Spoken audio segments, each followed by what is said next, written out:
En el nombre del Padre, y del Hijo, y del Espíritu Santo. Amén.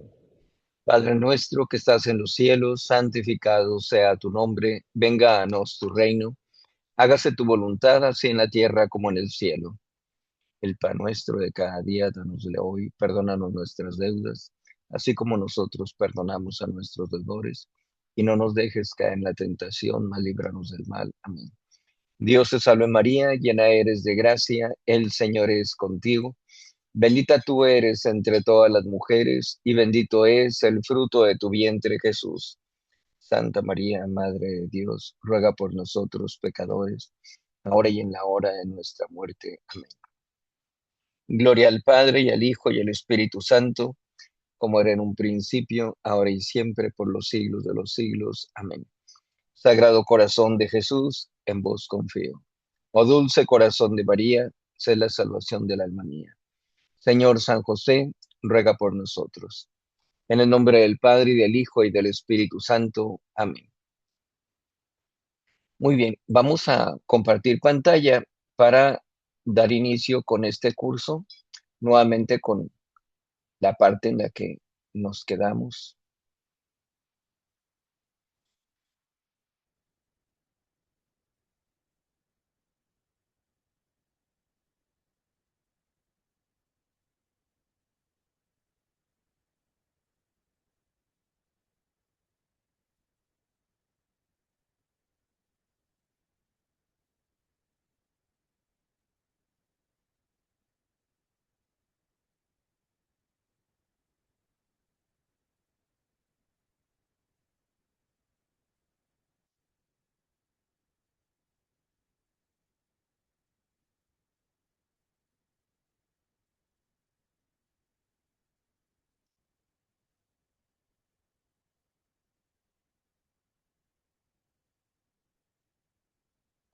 Estamos batallando un poquito con la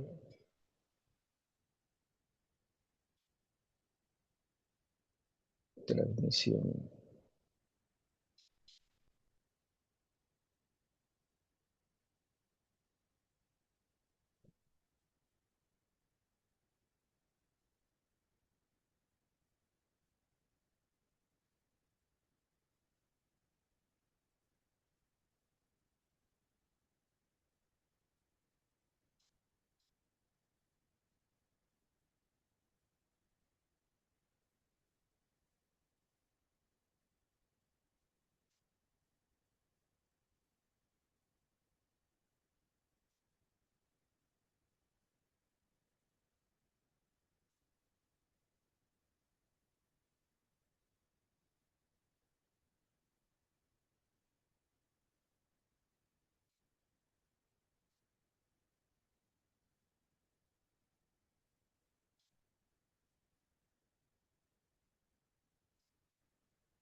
Me dicen si están viendo la presentación en PowerPoint.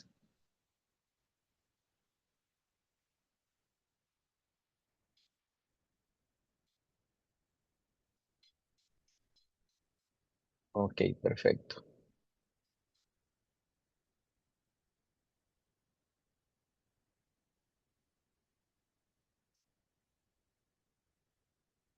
Bien, estábamos viendo los libros históricos. Ahora en esta ocasión entramos al segundo libro de Samuel. Ya la vez pasada habíamos visto hasta el primer libro de Samuel. Todavía seguimos dentro de los libros históricos. Se juzga que este libro de Samuel, también al igual que el primero, fue escrito por el profeta Samuel. Como al final del libro se narra acerca de la muerte del profeta Samuel, pues se juzga que también tanto el profeta Natán como Gad participaron en la elaboración de este libro. Para dar como un resumen del capítulo o de este libro, decimos que continúa con la historia del reinado de David. Prácticamente el primer libro de Samuel nos habla acerca de la figura de Samuel, lo más importante dentro de esa representación que hace de Dios nuestro Señor ante el pueblo judío, pero luego recordamos que la gente le pide que se nombre a un perdón, que se nombre a un rey. Entonces es cuando se elige a Saúl. Ya para esta ocasión, pues ya en el segundo libro de Samuel, ya estamos hablando acerca de David. Empieza entonces con la muerte de Saúl, el ascenso de David, se narran acerca de todas las victorias militares, que fue una de las cosas que causó la envidia de parte de Saúl. Decía, Saúl venció a 1000, pero David venció a 10,000. Entonces le daban más importancia a David, aun y cuando él no era rey todavía. Ya como rey, pues obviamente esas batallas y esas victorias militares llegan a multiplicarse y el reino de Israel se va extendiendo. Sin embargo, pues David, a pesar de ser una persona temerosa de Dios, no era una persona perfecta. Pasa por diferentes problemas, el pecado que tiene con Betsabé, la esposa de Urías, las consecuencias que tiene para no solamente para él y su familia, sino para todo el reinado de Israel. Eh, Todos los problemas que se presentan con la familia, los problemas políticos por los que atraviesa, etcétera. Todo eso lo vemos a través de este segundo libro de Samuel. De los personajes principales que tenemos, pues tenemos obviamente en primer lugar a Dios nuestro Señor, que continúa teniendo esa relación directa con el pueblo judío a través de Samuel, a través en ocasiones de David, etcétera, pero Dios nuestro Señor pues tiene la parte protagónica, por supuesto. Hablamos acerca del rey David, que es a quien se nombra, ¿verdad?, por parte de Samuel. Tenemos el caso de Natán, que es el profeta que enfrenta a David para señalarle sus pecados. Tenemos el caso de Absalón, el hijo de David, que se rebela en contra de él. Absalón era una persona sumamente vanidosa, una persona muy soberbia, y por un problema que se presenta, que lo vamos a ver ahorita, por una situación de su hermana, pues él se separa de la casa de su padre David y entra en esa rebelión queriendo ponerse por encima de su padre. Tenemos el caso, obviamente, de Betsabé, que es la esposa de Urías, que se convierte después en la esposa del rey David. Tenemos el caso de Joab, que es el comandante del ejército de David. Es al que le encomienda David que mande a Urías para que vaya al frente del ejército para que sea asesinado prácticamente. Entonces, ¿cuál es el aprendizaje que recibimos a través de este segundo libro de Samuel? Hablamos acerca del reinado de David y destacan las conquistas que él tiene, pero también sus fracasos. Eh, como Dios nuestro Señor actúa a través de David para dirigir al pueblo judío, pues mantiene algunas promesas, pero también por otro lado, pues hay algunos castigos. Y en este caso se da la promesa de que de él va a venir el Mesías, que es obviamente pues la promesa más importante que se hace para el rey David. Tenemos entonces la cronología del segundo libro de Samuel. De lo más relevante que nos muestra este libro, tenemos en el capítulo primero, cuando David lamenta la muerte de Saúl y Jonatán, que era el hijo de Saúl, a quien quería mucho David. Recordamos que David siempre fue muy leal, siempre fue incondicional del rey Saúl, pese a que se daba cuenta de que lo andaba persiguiendo. Llega a tener oportunidades David de quitarle la vida a Saúl y no lo hace. Le deja ciertas señales, ciertas muestras para que se dé cuenta que él estuvo allí y que pudo haberle quitado la vida. Por eso, cuando muere Saúl, pues eso le causa mucha tristeza a David. Se lamenta de la muerte de Saúl y se lamenta de la muerte de Jonatán, con quien llevaba él una relación muy estrecha. Era prácticamente como su hermano. Jonatán es el que se molesta con su padre Saúl porque él está en contra de David. En el segundo capítulo ya es cuando el profeta Samuel unge a David como rey. Al principio, el rey David nada más está reinando sobre Judá. Todo lo que es Israel lo está reinando Isboset. Entonces estaba dividido, pero se van dando las batallas y decíamos era un gran militar el rey David, entonces él va avanzando en sus victorias militares. Ya para el capítulo quinto, ya después de que es asesinado Isboset, entonces David es coronado como rey de todo Israel y conquista Jerusalén. Entonces prácticamente se vuelve el rey absoluto, ¿verdad? Para el pueblo judío. Ya no hay esas divisiones durante ese tiempo. Vemos cómo en el siguiente capítulo David lleva el arca de la alianza, el arca del pacto, a Jerusalén. Recordamos aquí en este caso cómo va rebosante de alegría este David, va bailando, va cantando, va gritando, va brincando, etcétera, va con un gran júbilo, ¿verdad? Porque lleva el arca de la alianza. Recordamos que esa arca es donde estaban aquellos elementos que representaban la presencia de Dios nuestro Señor. La vara de Aarón, las tablas de la ley, el maná, era lo que se contenía allí. Y la arca de la alianza es la que se lleva ante, bueno, a Jerusalén y va con esa alegría, como decimos, el rey David. Entonces, en el siguiente capítulo es cuando Dios nuestro Señor hace ese pacto tan importante con David, de decirle que de su descendencia va a venir el Mesías, es decir, nuestro Señor Jesucristo. Entonces, en los mismos evangelios vemos nosotros cómo se da la genealogía y allí vemos cómo el rey David está siendo una parte principal. Cuando nuestro Señor Jesucristo pregunta a los apóstoles de quién dicen que es el descendiente, el Hijo del Hombre, Sí, dicen que es de David, ¿verdad? Así de manera firme dicen, es de David, pero pregunta a nuestro Señor. ¿Y por qué David, en espíritu, es decir, inspirado por Dios nuestro Señor, por qué dice eh, que dijo el Señor a mi Señor, siéntate para poner a tus enemigos como peana de tus pies? Dijo el Señor a mi Señor. ¿Por qué dice? ¿Por qué David le llama Señor si se trata de su descendiente?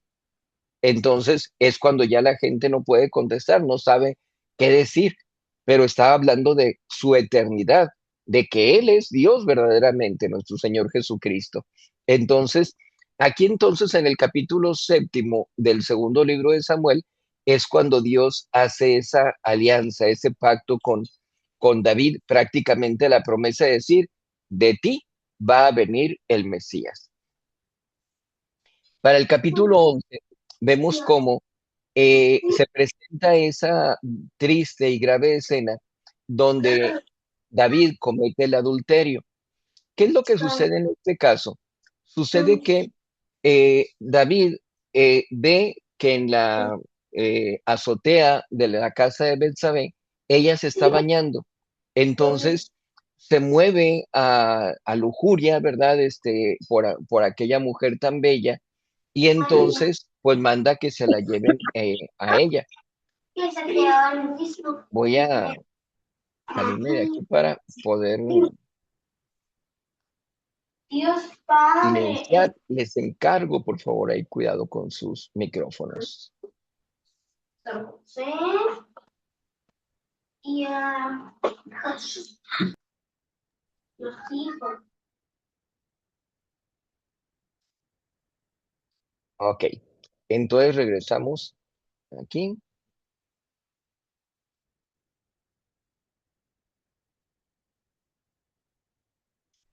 Decíamos que en el caso de David entonces, ve a Betsabé que se está bañando en la azotea de su casa y manda que se la lleven.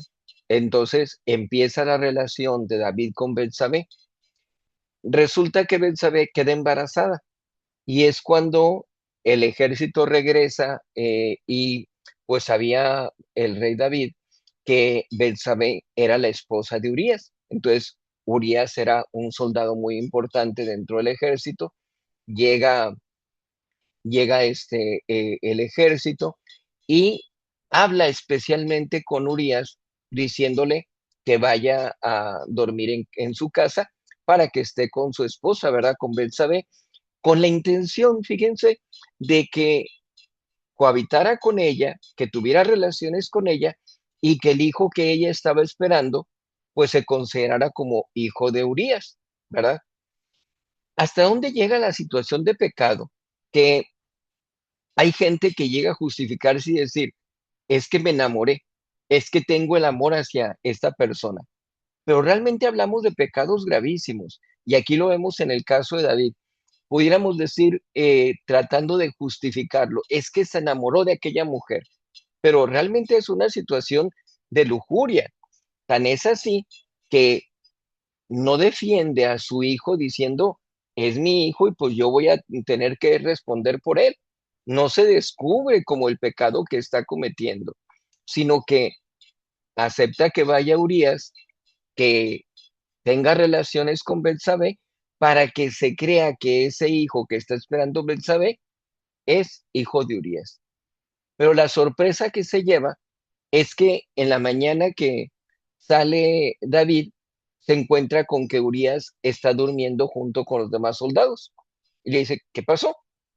¿No te ibas a ir a quedar en tu casa? Y dice Urías, no puedo hacerlo. ¿Cómo me voy a ir yo a descansar a mi casa cuando todos los demás compañeros están aquí a la intemperie? Me quedé yo junto con ellos.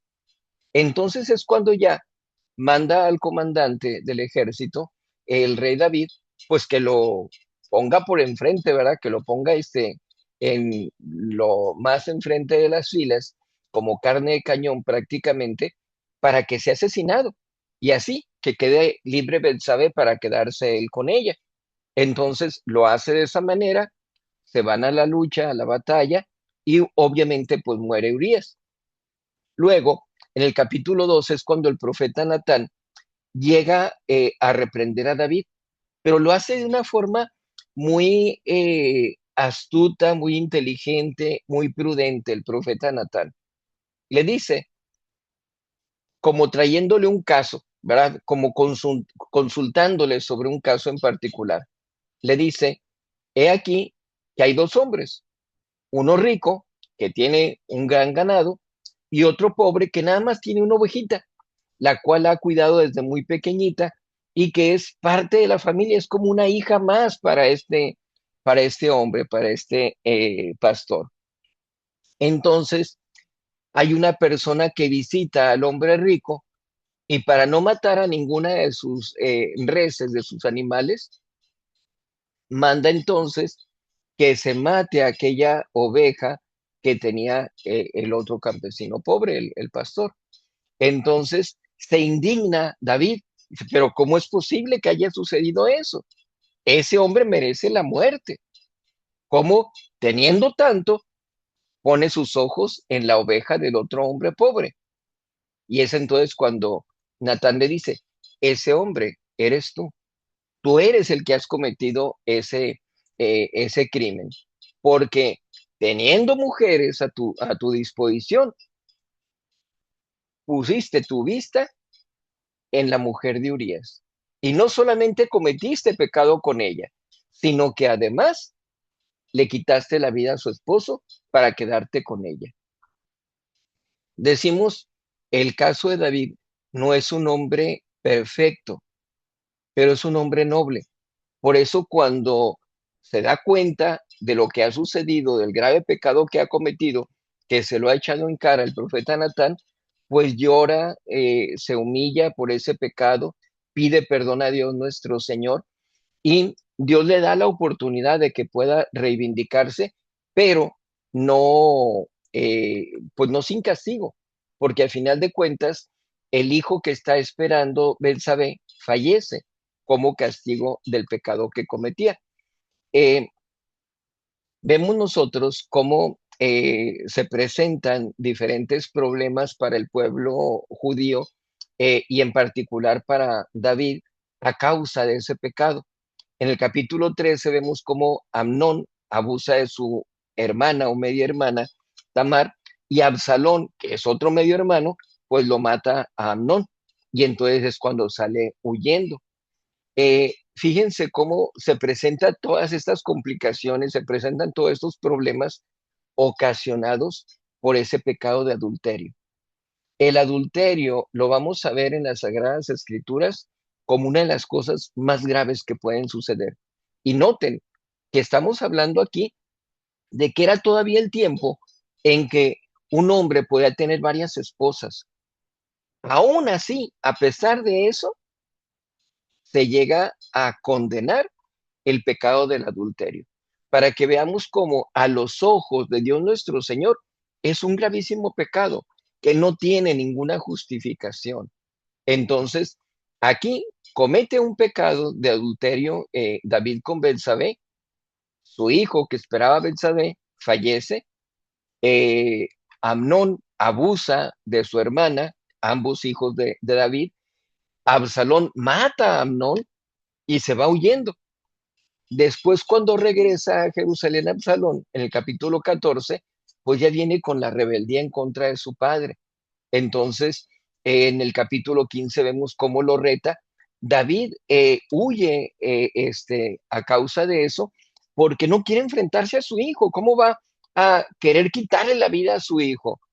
Pero su hijo sí piensa en quitarle la vida a su padre. Entonces, a ese grado llega la consecuencia de ese pecado de adulterio cometido. Vemos entonces cómo se presentan todos esos problemas para el reinado de David, pero al final, al capítulo 23, pues se dan sus últimas palabras, el arrepentimiento, el pedir perdón a Dios nuestro Señor, sean las hazañas de sus valientes, de la gente leal a este David. Se ve el caso de un hombre que David dice que está muy sediento y un hombre arriesga su vida para ir nada más a llevarle un vaso con agua de las fuentes. Entonces, hay esas hazañas de parte de ellos porque eran hombres valerosos, hombres leales a David y pues son muchas las victorias que se presentan de parte del rey David.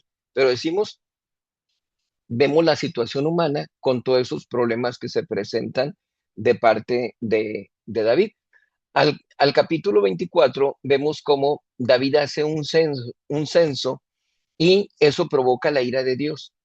David manda censar por soberbia. Si se acuerdan ustedes, cuando viene nuestro Señor Jesucristo al mundo, es cuando César Augusto manda también que se haga un censo. Y llega a tal grado su soberbia que no es, hay que contarlos donde están, no, tienen que dirigirse a la casa paterna, su casa de origen. Por eso San José y la Virgen María se van a Belén para ser allí censados o empadronados. Entonces, esos censos, Dios nuestro Señor no los ve con buenos ojos, porque ve soberbia, porque no ve que sean con una buena intención. Eso es lo que hace David y pues eso provoca la ira, la molestia de parte de Dios nuestro Señor. Hasta allí el segundo libro de los Reyes. Pasamos entonces, perdón, el segundo libro de Samuel. En algunas Biblias, prácticamente de la Vulgata, esos dos primeros libros, que son los libros de Samuel, pueden venir como primero y segundo de Reyes. Y este libro que vamos a ver ahorita como primero de Reyes, aparecería en esas Biblias como tercero de Reyes y serían 4 libros de Reyes en total.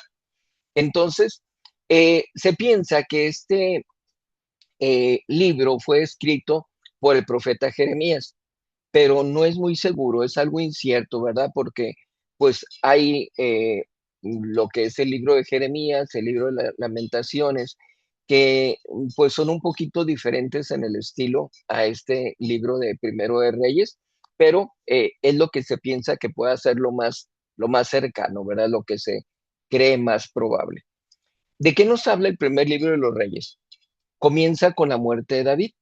Ya David fallece, le había dicho Dios, porque el rey David quería construir un templo para Dios, pero Dios le dijo, no, tú estás manchado, a ti no te va a corresponder hacer mi templo, pero le da la promesa de que su hijo sí lo va a hacer. El que sigue entonces en el trono es Salomón.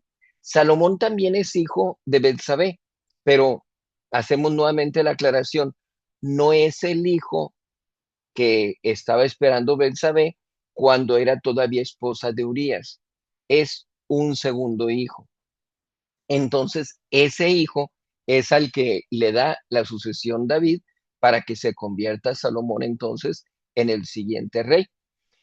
Describe el reinado de Salomón que sabemos nosotros que es un reinado de sabiduría, ¿sí? Porque cuando Dios le pregunta qué es lo que quiere, qué pide él pide la sabiduría para gobernar adecuadamente al pueblo judío y Dios se complace en esa petición.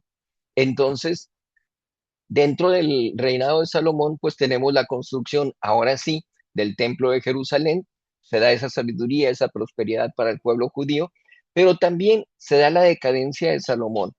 Aquí, desgraciadamente, llega él a tener en total entre esposas y concubinas 1,000 mujeres.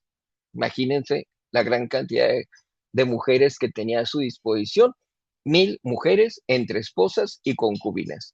Entonces, obviamente, en el contacto con todas esas mujeres, pues no todas ellas eran judías, había otras que eran paganas y se llega a corromper, llega a contaminarse con la idolatría de aquellas mujeres. Entonces, esa idolatría va llevando hacia la división de su reino. Dios nuestro Señor le dice, mientras estás tú, no se va a dividir, pero tus descendientes son los que ya no van a poder mantener unido al reino. Entonces, ya la muerte de el rey Salomón se divide en Israel, que es el reinado del norte, y Judá, que es el del sur. Están Jeroboam gobernando por Israel y Roboam, que Roboam era el hijo de este Salomón, que era el que gobernaba Judá. A pesar de la similitud entre Jeroboam y Roboam, no eran familiares ellos. Roboam sí era hijo de Salomón, pero Jeroboam no. Jeroboam era un militar muy importante y ahorita vamos a ver sobre él, ¿verdad? La segunda parte de este libro se enfoca en las historias de los siguientes reyes, ya que está dividido el reino entre norte y sur. Y surge el profeta Elías, que es un profeta también de una gran importancia, que él es el que confronta la idolatría y todas las injusticias que se presentaban en el reinado de Israel. Dentro de los personajes principales tenemos obviamente a David y a Salomón, David el padre, Salomón el hijo, ambos reyes, Jeroboam, que viene a ser el primer rey del reino del norte, y Roboam, hijo de Salomón, que viene a ser el primer rey del reinado del sur. Surge, como decíamos, el profeta Elías, que es un profeta muy poderoso que confronta principalmente al rey Acab, que era un rey con muchas deficiencias, y a los profetas de Baal, que era prácticamente pues el demonio, ¿verdad? Y esos pasajes de las contiendas entre Elías y los profetas de Baal son bien atractivas, bien entretenidas, porque con mucha destreza y con mucha gracia se burla Elías de ellos. Hace él algo, un sacrificio que es agradable a Dios nuestro Señor, y luego les dice a ellos, bueno, lo hacía al revés. Primero ustedes, ¿verdad? Primero ustedes hagan su sacrificio. Y resulta que pues hacían sus sacrificios y no pasaba nada. Insistan, grítenle, hagan más un relajo, ¿verdad? Porque a lo mejor está dormido su Dios, ¿verdad? Y entonces ya después de que quedaban en ridículo, decía, ahora voy yo. Y ahora él hacía el sacrificio a Dios y Dios se complacía y manifestaba su presencia. Entonces, son muy interesantes esas contiendas que tiene el profeta Elías con los profetas de Baal para que puedan ustedes leerlas y se van a entretener bastante. Acá, como decíamos, el rey de Israel, que es casado con Jezabel, que es una mujer de lo peor. Era prácticamente la mujer que gobernaba a el rey Acab. Era ella quien tomaba las decisiones. En una ocasión me tocó conocer una señora que se llamaba Jezabel, que dice que ella durante su infancia y juventud nunca supo quién era Jezabel, nomás sabía que era un hombre bíblico, pero ya estando más grande se pone a consultar y pues se da cuenta de el tipo de persona que es Jezabel. Entonces, eso es una lección para que veamos cómo muchas veces se contenta la gente con decir, ah, le voy a poner un nombre bíblico, pero lo sacan al azar, ¿verdad? Así nomás a ver de qué toca el papelito. Agarran un libro de nombres y agarran el que sea. No, por eso la Iglesia Católica marca que para bautizar a los niños deben llevar un nombre no bíblico, un nombre de un santo, de nuestro Señor, la Virgen o algún santo canonizado, para que sea su intercesión a lo largo de su vida y principalmente al momento de su muerte. Por eso para nosotros se nos marca como sacerdotes que si una persona, por ejemplo, lleva el nombre de Jezabel o cualquier otro nombre que no sea cristiano, uno tiene que pedirles que le cambien o le agreguen otro nombre que sí sea cristiano. Si las personas se niegan a hacerlo, de todas maneras lo hace uno. María Jezabel, yo te bautizo en el nombre del Padre y del Hijo y del Espíritu Santo. ¿Sí? Yo por eso siempre les digo, si no lo hacen ustedes, lo voy a hacer yo. Pues cuando menos que sea a elección y gusto de ustedes, ¿verdad? Para no imponerles yo mi voluntad.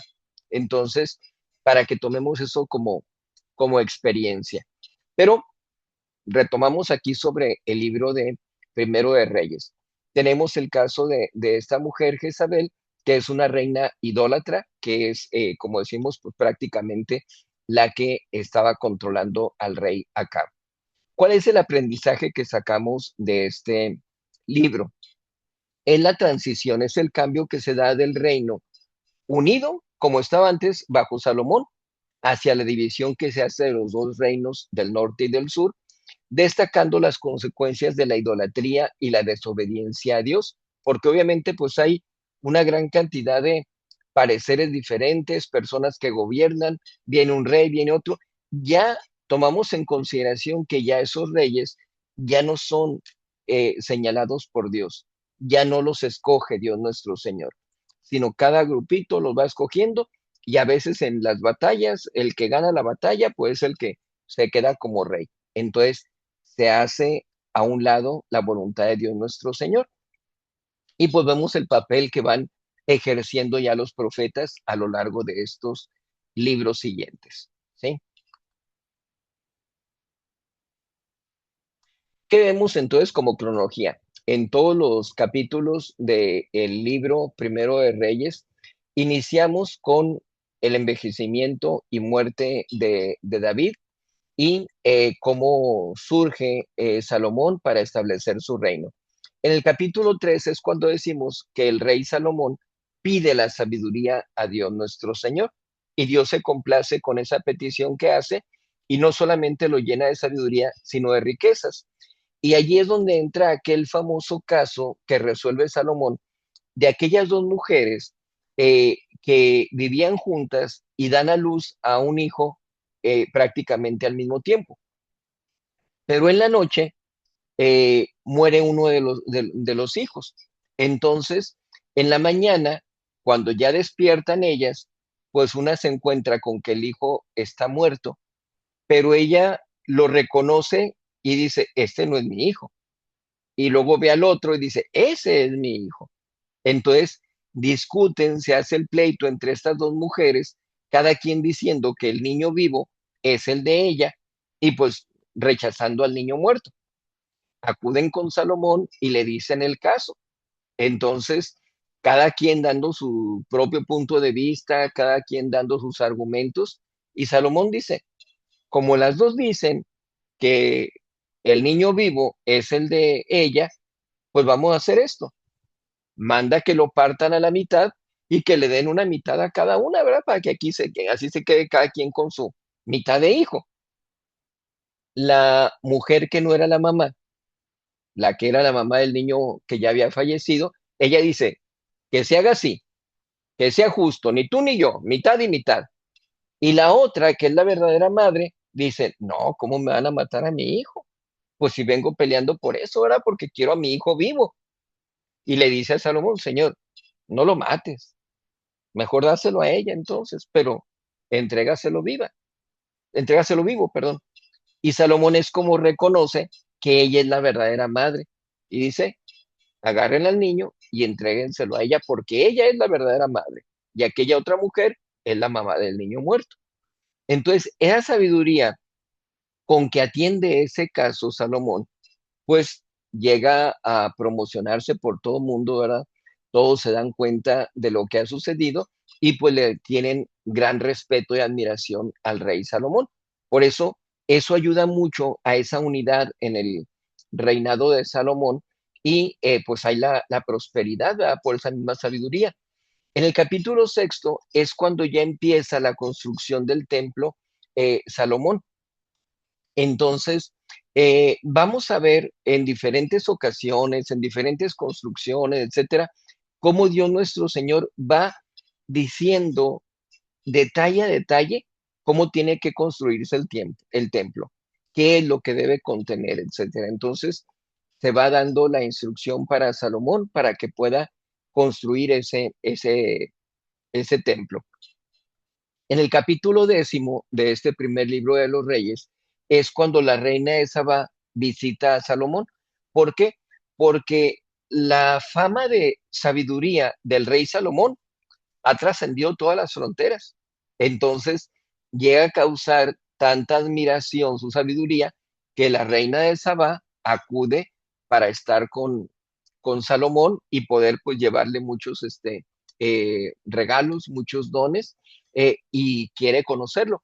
Y aquí se cumple una profecía de las Sagradas Escrituras que precisamente habla de esa venida de la reina de Saba. Entonces, vamos viendo cómo no estamos hablando nada más de una cuestión histórica, estamos hablando de una cuestión espiritual, que no perdamos eso de sentido, que veamos, hay una conjunción entre ambas cosas. Por un lado, el hecho de que se trata de la Biblia, se trata de la palabra de Dios nuestro Señor, y por lo tanto tiene un contenido fuertemente espiritual. Pero tenemos los libros históricos para que podamos darnos cuenta de que no son leyendas, que no son novelas, que no son cuentos, que es algo que verdaderamente sucedió y que hay una datación histórica de lo que viene en las Sagradas Escrituras. Entonces, este punto de la reina de Saba es algo que sucede históricamente, pero que tiene relación también con las profecías. En el siguiente capítulo, en el capítulo 11, se ve cuando Salomón se deja llevar ya por la idolatría de las mujeres, cae en ese pecado, se aparta de Dios nuestro Señor y Dios le habla acerca de ese cisma, esa división que se va a dar de los dos reinados. En el capítulo 12 ya Roboam y Jeroboam dividen el reino. Tomamos en consideración en primer lugar, en el caso de Roboam, que era el hijo de Salomón. Cuando muere Salomón, pide consejo a las personas ancianas, a las personas más sabias del pueblo judío. ¿Qué es lo que tengo que hacer? Ah, le dicen, pues la gente está molesta con tu padre Salomón porque no se les ha brindado la atención, porque no ha estado al pendiente de ellos, porque, etcétera, etcétera, las deficiencias que había tenido Salomón, pero que ellos habían permanecido unificados por el gran cariño y respeto y admiración que le tenían a Salomón. Pero pues ahora con Roboam le dicen ellos, tienes que corregir estas cosas para que la gente siga contigo. Pero hay por allí algunos jóvenes que le dicen, hombre, si a tu papá le resultó, ponle más dureza todavía, actúa con mayor firmeza. Y entonces Roboam les hace caso a los jóvenes en lugar de hacerle caso a los ancianos, a los sabios, y es por eso que la gente aprovecha la valentía de Jeroboam, que como decíamos era un militar, y lo mandan llamar. Ven, necesitamos que seas tú el que nos reines, ¿verdad? A ti te vamos a obedecer. Entonces es cuando se da esa división de los reinos. En el capítulo 17 es cuando surge, como decíamos, la figura de Elías. Elías profetiza hambre y él es sustentado por Dios. Hay una gran sequía, hay una gran carestía. Entonces, ¿recuerdan ustedes que veíamos en los libros del Pentateuco cómo en lo que era para el pueblo judío, pues pasaron también ellos por sequías, por muchos problemas de hambre, y es cuando Jacob manda a sus hijos a Egipto para ver si pueden comprar alimento. Y es entonces cuando ellos se encuentran con su hermano José, que José estaba pues prácticamente como primer ministro de los egipcios. Entonces, ahí es donde se da nuevamente el inicio del esplendor para el pueblo judío. Aquí entramos en una situación semejante. Se pasa por esa sequía, habla acerca de esa hambre, Elías, al principio no se le hace caso y después pues ya era demasiado tarde. Pero en el caso de Elías, él es sustentado milagrosamente por Dios. ¿Por qué? Principalmente por un cuervo, va y le lleva alimento hasta donde él estaba quedándose. Entonces, es la forma en que milagrosamente él es sustentado, ¿sí? En el capítulo 18, Elías es cuando desafía a los profetas de Baal en el Carmelo. Aquí fíjense, esto es algo muy interesante. Quienes tengan conocimiento sobre los carmelitas, quienes llevan el escapulario de la Virgen del Carmen, saben lo importante que es ese escapulario, porque la Virgen Santísima promete que a quienes lleven impuesto el escapulario, si cumplen con todos los requerimientos que ella dice, si mueren y se van al purgatorio, el primer sábado después de la muerte, eh, lo saca ella del purgatorio para llevárselos al cielo. Esa es la promesa que hace la Santísima Virgen del Carmen. Entonces, es un acto de intercesión grandísimo de parte de la Santísima Virgen María, porque como hemos visto en muchas ocasiones, el estar en el purgatorio es estar en el mismo infierno. Entonces, es un sufrimiento inimaginable. Un segundo estar en el purgatorio equivale a 1000 años de sufrimiento continuos aquí en la tierra. Entonces, si la Virgen promete que quien lleva puesto el escapulario el primer sábado después de su muerte lo va a sacar del purgatorio para llevárselo al cielo, pues quiere decir que en un tiempo relativamente corto le va a quitar todas esas penas, todos esos tormentos y lo va a llevar a la gloria del cielo. Pero esta orden del Monte Carmelo inicia allí, en el Monte Carmelo, pero no inicia en la Edad Media, por decir algo. Se juzga, de acuerdo a ciertos datos que dan los carmelitas, que viene desde el profeta Elías, que ya desde aquel entonces se tenían una especie de monjes, de religiosos, personas dedicadas a la vida espiritual, la vida entregada a Dios nuestro Señor, obviamente con pues sus diferencias radicales, ¿verdad? Con lo que es el cristianismo, ya con nuestro Señor Jesucristo. Pero desde allí viene la datación histórica, de acuerdo como lo comentan los carmelitas. Decimos, ellos tienen sus argumentos, ellos tienen sus pruebas para eso. Tendríamos que profundizar más en la cuestión exegética, en la cuestión arqueológica, para poder determinar qué tan cierto es eso. Pero decimos, muy probablemente, desde el mismo profeta Elías, viene la Orden del Monte Carmelo, donde la Santísima Virgen María se aparece y nos deja con San Simón Stock el, eh, el Santo Escapulario. ¿Sí? Bien, en el capítulo 21 es cuando se da el caso de Jezabel. Jezabel trama la muerte de Nabot para quedarse con sus tierras, para que Acab se quedara con esas tierras de Nabot. Aquí tomamos en consideración prácticamente lo que le decía Natán a David. ¿Cómo es posible que tengas tantas tierras, que tengas tu reinado y que te fijes, o que tengas tantas esposas en el caso de David, y te fijes en la mujer que no es tuya, en la mujer que es ajena? Aquí en este caso se trata de tierras, pero Jezabel es la que le dice, ¿cómo Nabot se va a quedar con esa tierra? Si tú la quieres, si a ti te conviene, si tú eres el rey, tú eres el que tienes que mandar. Entonces, por eso Jezabel trama la muerte de Nabot. En una batalla muere Acab, su esposo, el rey. y es entonces cuando Josafat llega a reinar sobre Judá.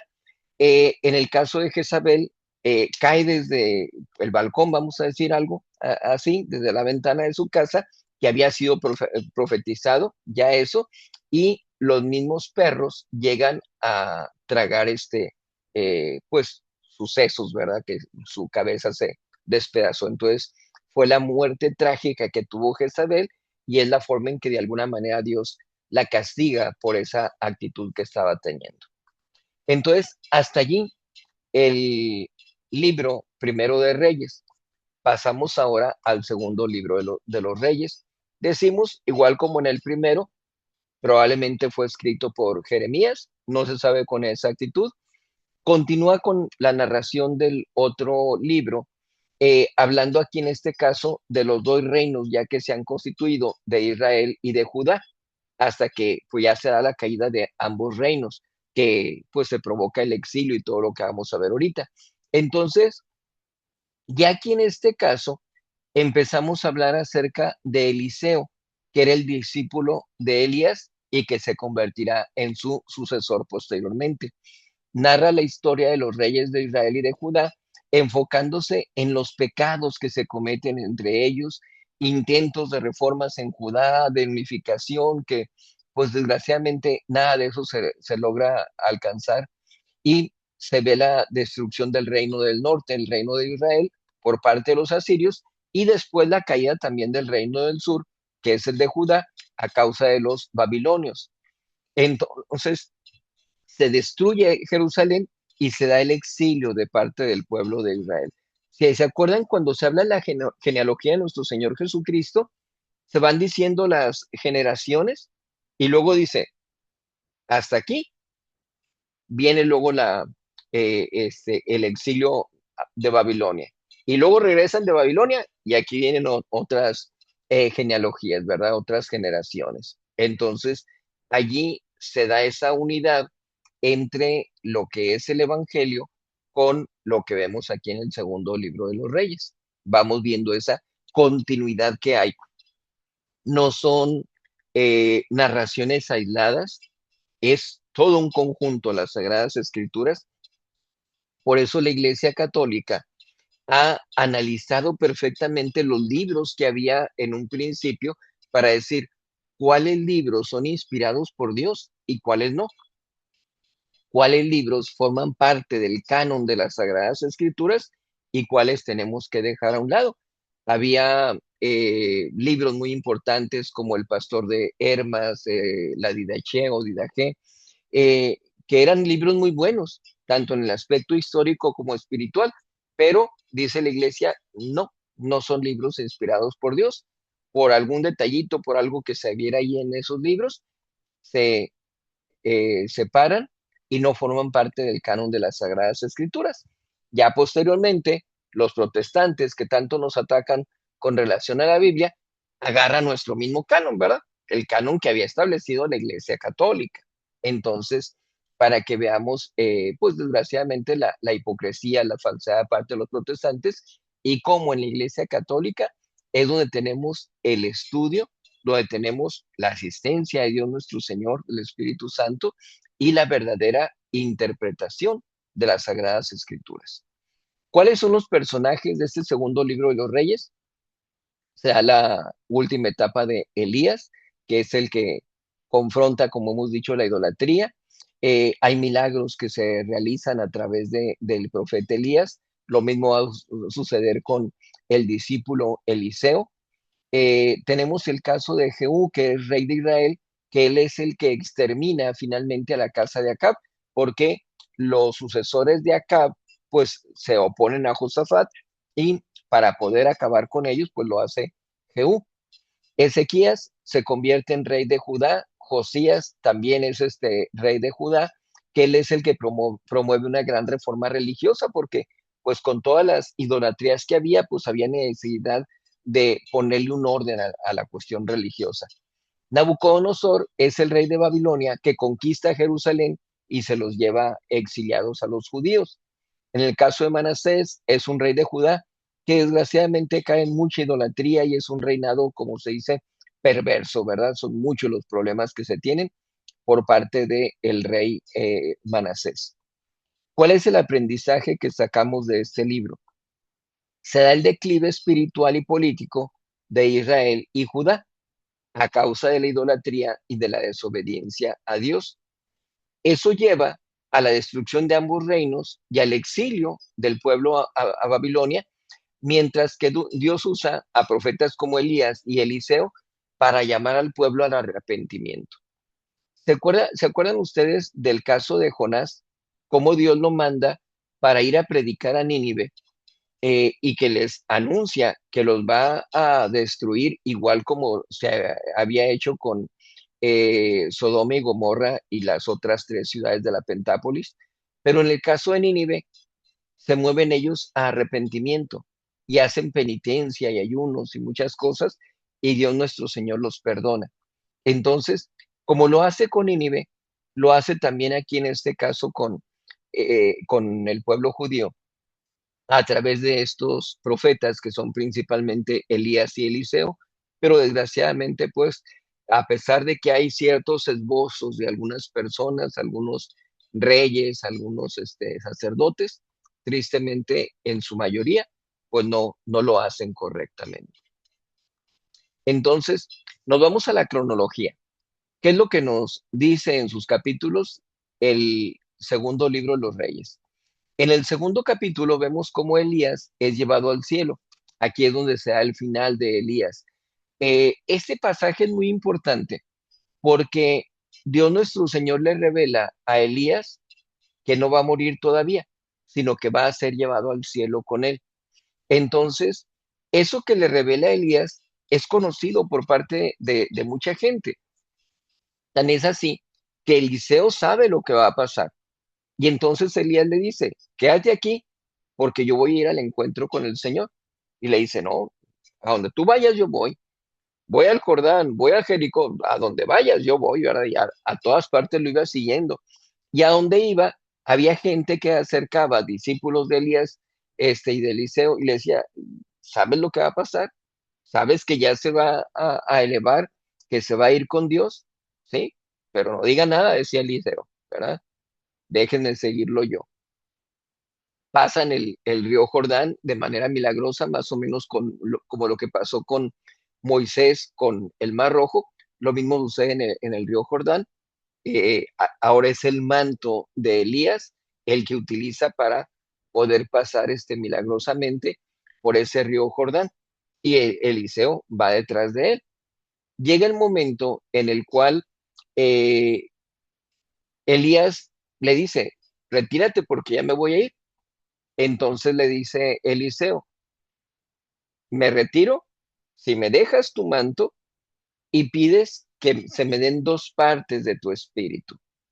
No significa que un espíritu sea divisible, obviamente, sino dejarle el mismo carácter profético a Eliseo. Entonces, acepta Elías, le deja su manto. Aquí hay una situación un tanto, ¿cómo dijéramos? No controvertida, sino mm, como un truquito que utilizan en ocasiones algunas personas para, entre comillas, mostrar que uno no lee bien la Biblia. Porque si preguntamos, ¿qué pasó con Elías? ¿Cómo se fue llevado al cielo? Todos decimos, se fue en un carro de fuego, ¿sí?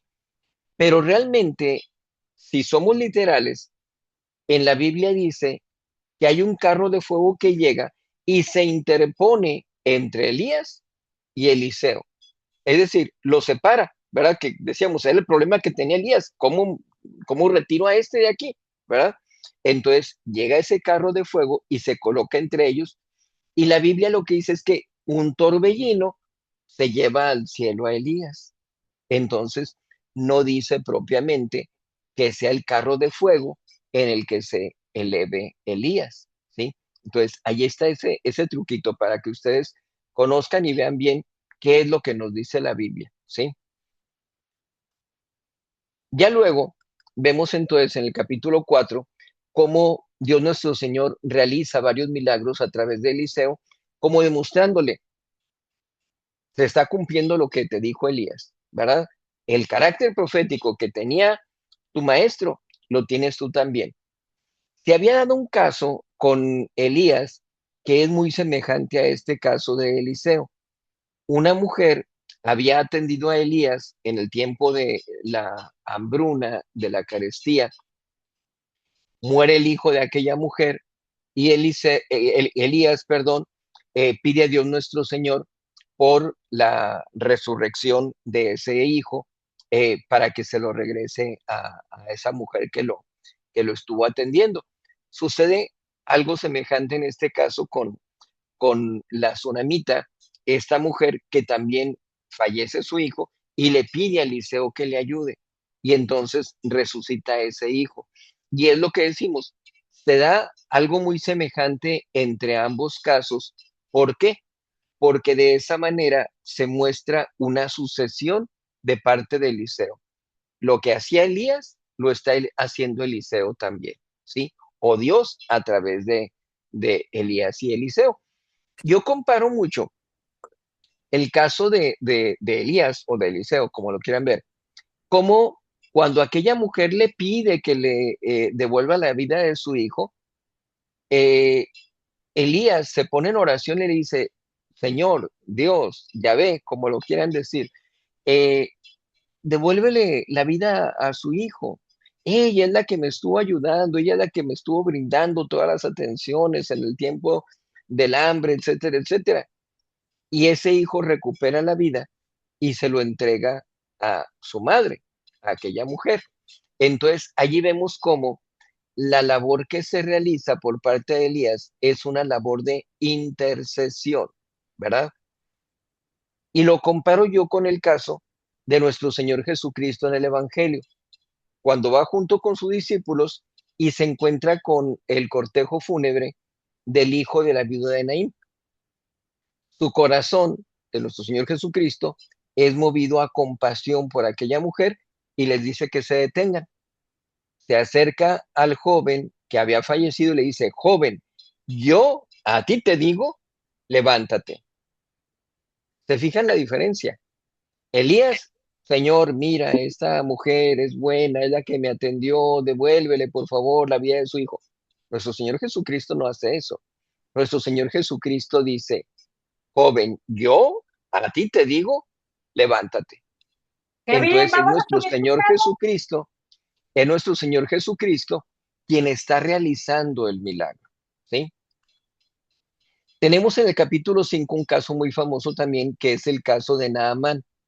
Naamán es No vas a comer tu un tele. soldado, un oficial del ejército, que él tiene la enfermedad de la lepra.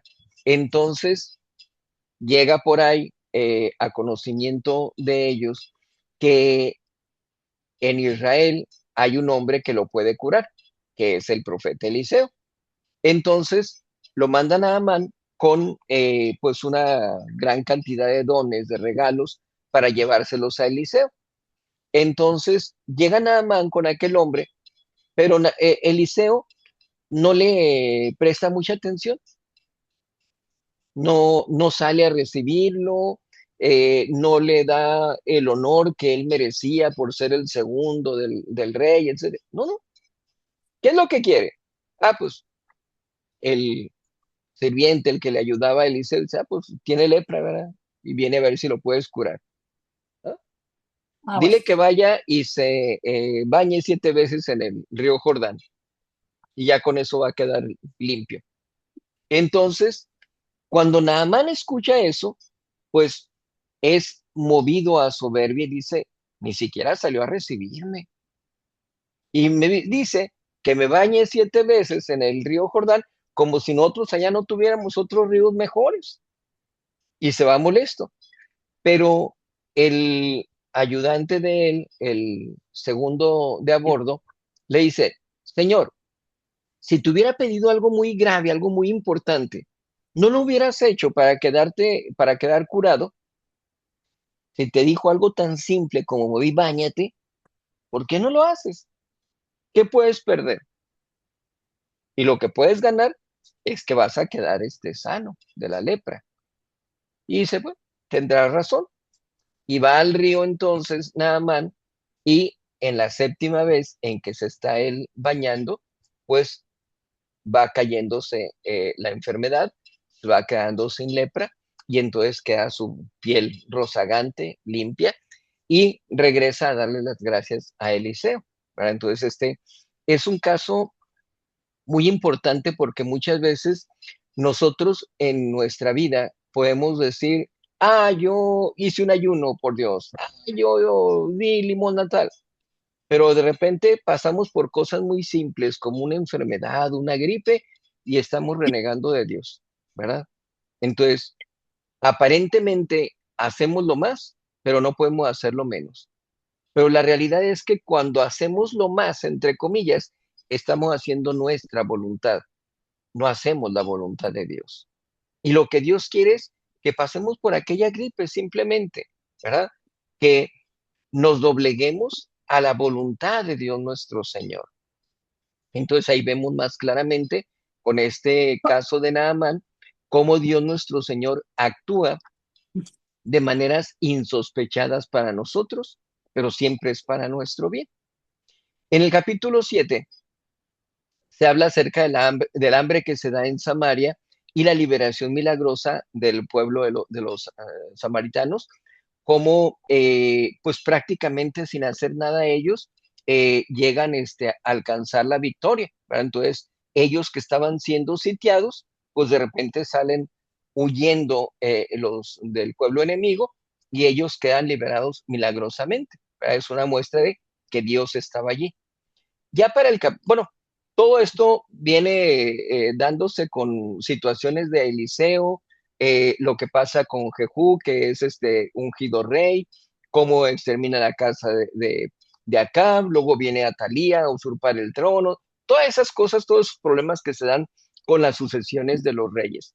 Ya para el capítulo 13, entonces, es cuando se da la muerte de Eliseo.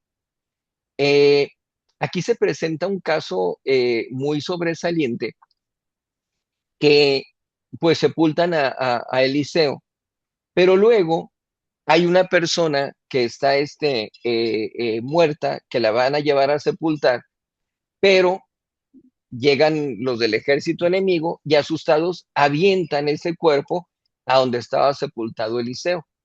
Y al momento en que aquel cuerpo entra en contacto con los huesos de Eliseo, resucita, recupera la vida de ese hombre, ¿verdad? Obviamente, Eliseo no es el que hace el milagro. Eliseo ya estaba muerto, ¿verdad? Entonces, no son los huesos tampoco porque pues son simplemente materiales.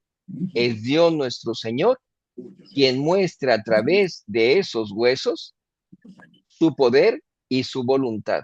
Y aquí es donde tenemos nosotros una muestra muy clara de lo importante que tenemos nosotros en la Iglesia Católica, que son las reliquias, ¿sí?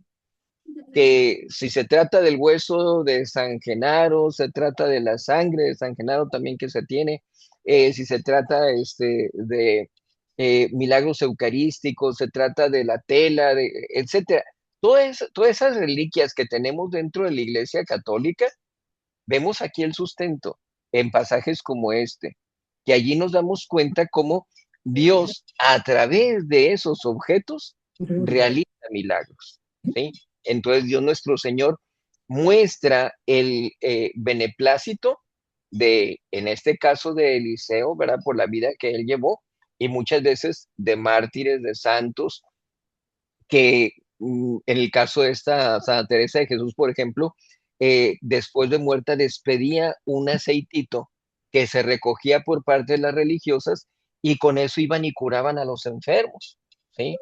Entonces, ese tipo de cosas nos muestran cómo Dios está dentro de la Iglesia Católica y que no tiene ninguna oposición con las Sagradas Escrituras. Al contrario, es una continuación de todo lo que Dios nuestro Señor nos revela a través de las Sagradas Escrituras.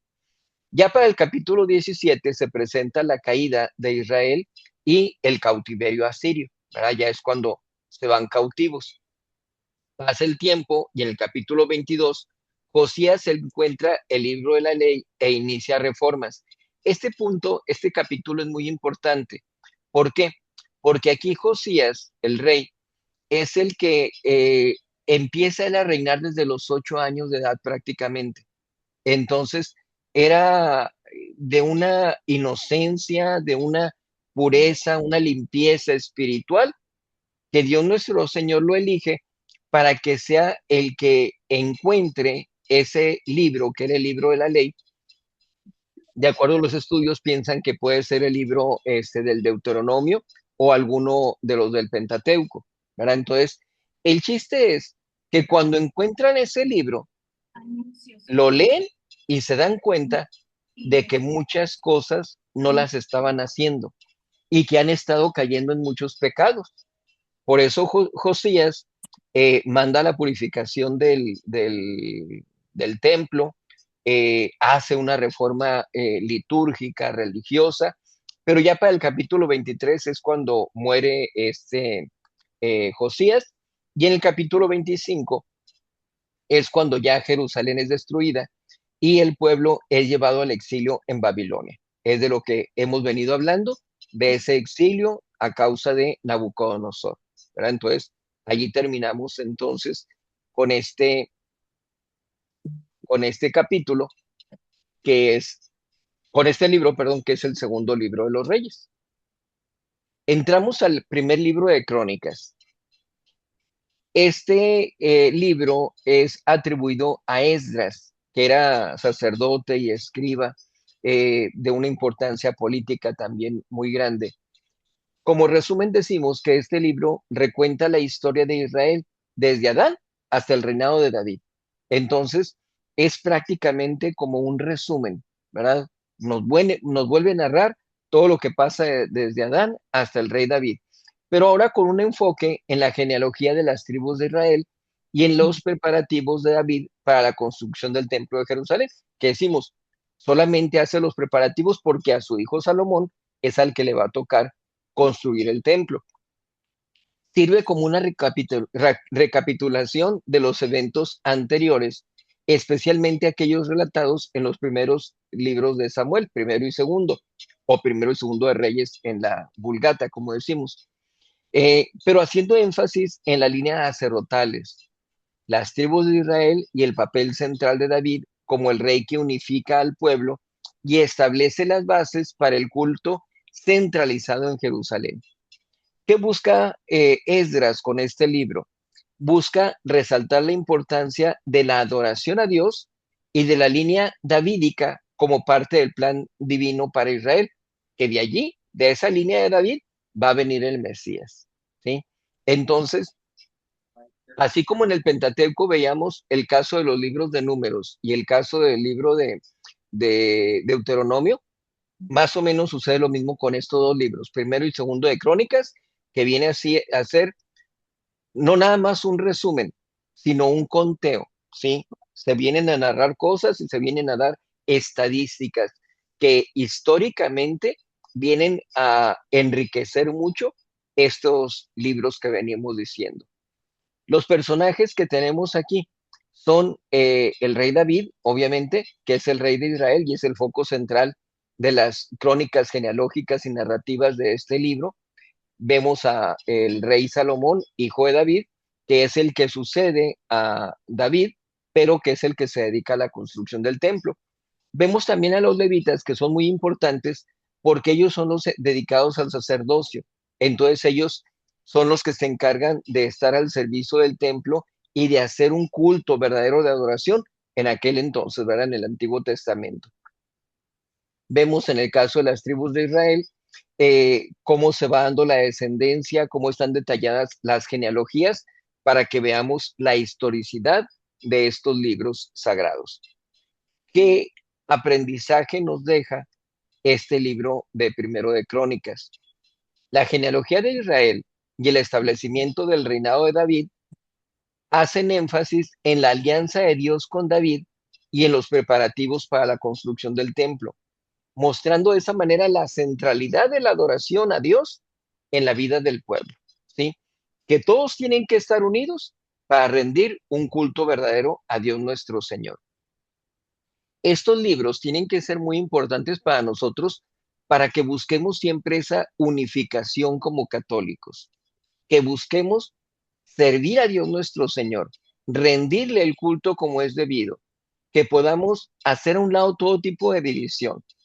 Yo, cuando estaba en otro lugar, eh, les decía, yo leo la historia sagrada y veo mucha similitud con ustedes. ¿Por qué? Porque veo que cuando andan bien, Dios nuestro Señor les da muchas bendiciones. Pero caen ustedes en sus divisiones, en sus problemas, en sus parrandas, etcétera, y Dios les muestra como ahí les va el castigo, me aparto un poquito de ustedes porque ya no son mi pueblo, porque ya no me están rindiendo el culto como es debido. Entonces, así como sucede en aquel lugar, puede suceder en cualquier parte y tenemos que escarmentar en cabeza ajena. Tenemos que aprender de esos errores que se cometen para que nosotros mantengamos siempre esa unificación como católicos y nos dediquemos a nuestra vida espiritual. No qué es lo que hace fulanito o sutanito, no, qué es lo que yo estoy haciendo en primer lugar para mí mismo, para mi perfeccionamiento espiritual y en segundo lugar para ayudar a la gente que está a mi alrededor. Entonces, esto es un aprendizaje muy importante que nos dan estos libros, particularmente este libro primero de Crónicas. ¿Qué nos dice entonces en sus capítulos? Decimos, nos hace un recuento, nos hace un resumen. Para el capítulo 10 es cuando nos narra la muerte de Saúl y sus hijos. Este capítulo es interesante leerlo y releerlo porque nos vuelve a traer a la memoria lo que sucede con Saúl en sus últimos días y cómo el problema que se presenta con él pues repercute también en sus hijos, porque muchas veces, desgraciadamente, se piensa nada más en uno mismo y no se piensa quienes tienen hijos en cuál es el legado que le estoy dejando, cuál es la educación, la formación que le estoy brindando. Y es de lo que Dios les va a pedir cuentas. Dios les ha dado hijos no para dejarlos abandonados, no para olvidarse de ellos, no para malformarlos, sino, como decía el Papa Pío XII, no se les han dado cuerpos para alimentarlos y vestirlos, se les han dado almas para educarlas y dirigirlas hacia su salvación eterna. Entonces, esa es la grave responsabilidad que tienen los padres de familia para con sus hijos, obviamente. Entonces, aquí en este caso, la muerte de Saúl, que llega a ser el hombre más importante para el pueblo judío por ser el primer rey nombrado por Dios nuestro Señor, para que se dé esa triste muerte de parte de Saúl y los problemas con sus hijos también. En el capítulo 11 es cuando David se convierte en rey y pues se dan las hazañas que decíamos de sus valientes, como hay gente muy valerosa y muy leal a David. Entonces vemos ese contraste. Por un lado el problema de Saúl con sus mismos hijos y por otro lado lo bueno que sucede con David con sus allegados, sus valientes, ¿verdad? Entonces son los guerreros que se unen a David. En el capítulo 13 es cuando se lleva el arca de la alianza. Aquí se presenta un caso que es conveniente señalar, que es el caso de Usa o Usa, que él fallece. Llevaban el arca de la alianza diferentes personas, no la llevaban los levitas, que era algo que se señalaba, que tenían que llevarla los levitas, y es algo de lo cual se lamenta posteriormente el rey David. Llevaban esa arca de la alianza, pero lo que se marcaba es que el arca de la alianza no podía ser tocada por nadie más que por los levitas, los sacerdotes. Entonces, hay una parte donde tropiezan los que llevan el arca y en ese tropezar usa para evitar que se caiga el arca, la toca, la sostiene para que no se caiga, pero no tenía el derecho de hacerlo. Para algunas personas puede ser controvertido esto. Si Usa estaba deteniendo el arca para que no le pasara nada malo, ¿por qué Dios lo castiga con la muerte? La realidad es que, como decíamos, ya se había cometido el error en principio de que no lo llevaban los levitas. Entonces, David se lamenta de eso. Y para acabarla de molar, como decimos, pues resulta que se tropiezan y hay el riesgo de que esa arca que no fue debidamente cuidada, pues pudiera llegar a caer y Usa la toca, la sostiene. Por eso, como él no tenía el derecho de hacerlo, ni aún con buena intención, pues por eso Dios lo castiga con la muerte. Aquí es muy importante que veamos este pasaje de las Sagradas Escrituras para que podamos comparar, por ejemplo, con los vasos sagrados. Hablar de un cáliz, hablar de un copón, hablar de la custodia, etcétera, como son vasos que solamente corresponden al sacerdocio. Entonces, los seglares no pueden tocar esos vasos sagrados. Y muchas veces la gente piensa, uy, qué exagerado, si es pura presunción de ellos, es injusto, etcétera, etcétera. Pero no se tiene la mentalidad de Dios nuestro Señor. Entonces, Dios es sumamente estricto con las cosas que corresponden a su culto. Por esa razón, vemos que en el presbiterio, pues no pueden entrar mujeres, ¿verdad? Que los vasos sagrados no los pueden tocar los seglares. Vemos cómo hay reglamentaciones dadas muy estrictamente por parte de la iglesia, no por presunción, no por soberbia, sino en seguimiento de la mentalidad de Dios nuestro Señor. Lo que vemos en el Antiguo Testamento, como decíamos, hablamos del Arca de la Alianza. ¿Qué tenía? Una vara, unas tablas, eh, un alimento como una harina por ahí, pero a final de cuentas eran figuras, eran símbolos nada más. Lo que nosotros contenemos en un cáliz, en una custodia, en un copón, es verdaderamente el cuerpo y la sangre de nuestro Señor Jesucristo. ¿Sí? Para uno como sacerdote, no es el privilegio de que puedo agarrar esos vasos sagrados, es la gravísima responsabilidad que uno tiene. Por eso lo he señalado yo en algunos lugares y en diferentes ocasiones. eh, la iglesia, el derecho canónico marca que entre semana nada más podemos celebrar una sola misa al día. Solamente en caso de grave necesidad podemos celebrar una segunda misa con la autorización del obispo y no podemos quedarnos con el segundo estipendio, lo que paga la gente por la celebración de esa misa. No por la misa, notemos claramente, la misa no se paga porque no hay dinero que pueda pagar una misa, se paga el trabajo que realiza el sacerdote. Entonces, cuando llegamos a celebrar dos misas, nada más podemos podemos quedarnos nada más con el estipendio de una misa. El segundo estipendio se marca que se dé al obispo. En este caso a nosotros se nos dice que ese segundo estipendio lo mandemos al seminario. Entonces, no nos podemos quedar con ese estipendio. Nada más el domingo se nos permite celebrar hasta tres misas por razón de la necesidad de los fieles, de que ellos puedan ser atendidos, ¿verdad? Si a una misa van a venir nomás 5 personas, pues no, suspendemos esa misa, ¿verdad? No la celebramos, sino más celebramos dos misas.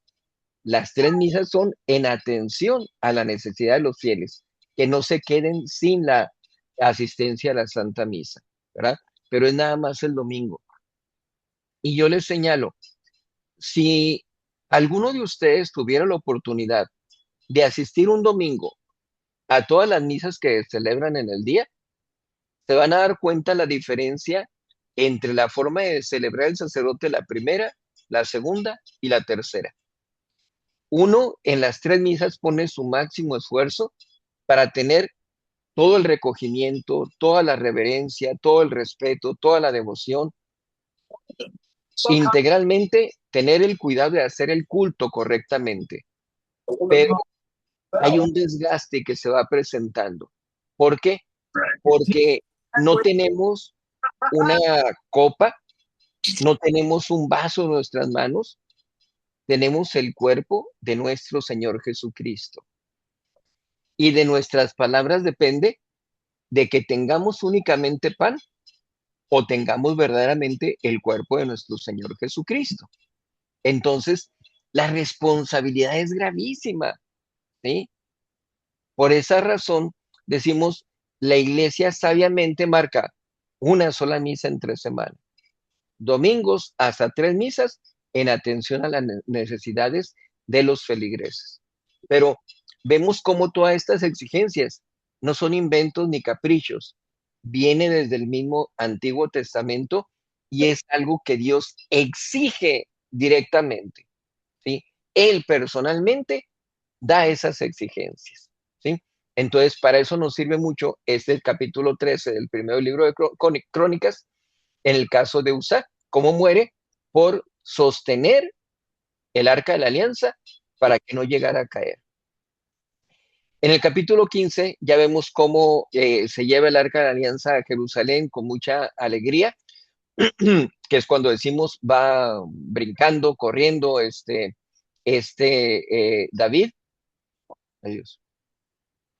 Para el capítulo 21 es cuando se hace el censo de parte de David y viene una plaga sobre Israel en castigo de esa soberbia de parte del rey David. En el capítulo 28 le da todas las instrucciones David a su hijo Salomón acerca del templo, ¿verdad? Todo lo que se tenía que hacer, las ofrendas y todo, y pues termina la vida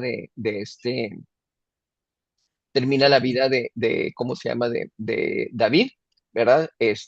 Ya dejando la estafeta en su hijo Salomón, ¿sí? Entonces, hasta allí terminamos con el primer libro de Crónicas y hasta ahí vamos a dejar la clase de este día. Vamos a detenerla. Ok, perfecto. Sí. Bien, entonces, eh, terminamos con la clase de este día. Ya hemos visto estos libros ahora, en esta ocasión. Habíamos durado un tiempo sin clases, desgraciadamente, y pues gracias a Dios también por otra parte, ¿verdad? Por todo el trabajo que estuvo haciendo. Dimos lugar a la plática que se dio de parte de los padres Daniel y Fernando sobre el caso de el padre Joaquín Sánchez Arriaga. Esperemos que todavía se continúe con esa labor. Eh, y pues no sé si tengan preguntas ustedes, alguna duda que tengan antes de despedirnos. Preguntas a la una. ¿Sí? ¿Sí hay preguntas? Ah, ok, sobre el libro de Amazon, así es. Muchísimas gracias por haberlo comprado. Espero de verdad que les ayude mucho. Gracias a Dios ha habido muy buenas opiniones, muy buenos comentarios. Hay gente, me ha sorprendido que pasaban por años de duelo y que desgraciadamente no lo habían podido sobrellevar y pues les está ayudando el libro, gracias a Dios. La intención era precisamente esa, ¿verdad? Entonces, pregunta, ¿qué partes de la iglesia son sagradas y qué respeto debe dárseles? Realmente a toda la iglesia se le tiene que dar ese respeto, ¿sí? Porque cada parte de la iglesia tiene un significado, tiene una importancia. Entonces, yo les insisto mucho, desde antes de entrar a la iglesia, ya desde antes de entrar a la iglesia, hay que detenerse, pensar, voy a estar ante la presencia física de Dios nuestro Señor. No vengo a cualquier lugar. No vengo al palacio de un rey, un príncipe, no vengo a el palacio del gobernador, etcétera. No, vengo ante el creador de cielos y tierra. Vengo ante Dios nuestro Señor. Entonces, tenemos que tener Déjate bien. toda la reverencia Es para que estar ante se mete la la mosca, presencia de mira. nuestro Señor. Ahí está ¿Sí? una. Entonces, tenemos que tener No, mucho cuidado en ese sentido para que no caigamos en ninguna irreverencia, porque llegamos volteando a ver a toda la demás gente, llegamos platicando, riéndonos, jugando, comiendo, mal vestidos, en pecado mortal, etcétera. Entonces, tenemos que cuidar mucho de corregir esas cosas, ¿sí? Entonces, ya desde antes de entrar a la iglesia, ya tenemos que disponernos para que pasando la puerta seamos otros completamente, para que al salir espiritualmente seamos verdaderamente transformados, cambiados. Me preguntan, usted comentó que regaló 2 archivos, ¿dónde los puedo encontrar?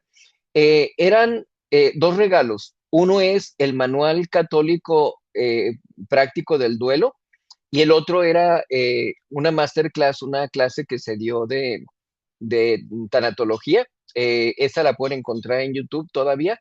En el caso del archivo, si hay personas todavía que no les haya llegado, nada más mándenme mensaje, por favor, y yo les hago llegar el archivo. Ha habido personas que me han dicho que les ha ayudado mucho complementar el libro con el manual, porque les ayuda como para ir viendo el desarrollo que se va dando de su duelo. Entonces, creo que sí, sí les ha servido como complemento para el libro. Y pues es un regalo para las personas que compraron el libro. Espero en Dios que lo subamos después para tenerlo a la venta también para la demás gente que no lo recibió el regalo, pero que lo puedan adquirir, ¿verdad? Porque ha habido también buenos comentarios. Pero coméntenme, mándenme mensaje personal para hacerles llegar el manual las personas que no lo tengan. ¿Alguna otra pregunta?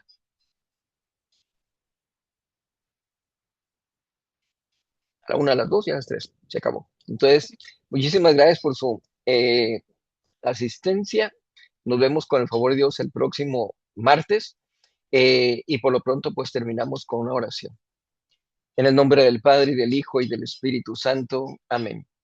Dios te salve María, llena eres de gracia, el Señor es contigo. Bendita tú eres entre todas las mujeres, y bendito es el fruto de tu vientre, Jesús. Santa Santa María, María, Madre. Madre de Dios, ruega, Señora, por nosotros los pecadores, ahora y en la hora de nuestra muerte. Amén. Gloria al Padre, y al Hijo, y al Espíritu Santo. Bueno, en Ahora un en un principio, principio y siempre, desde los siglos santos. Amén. Ave María Purísima. sin pecado y sin concebir. En el nombre del Padre, y del Hijo, y del Espíritu Santo. Amén. Que Dios les bendiga Gracias, Padre. para servirles.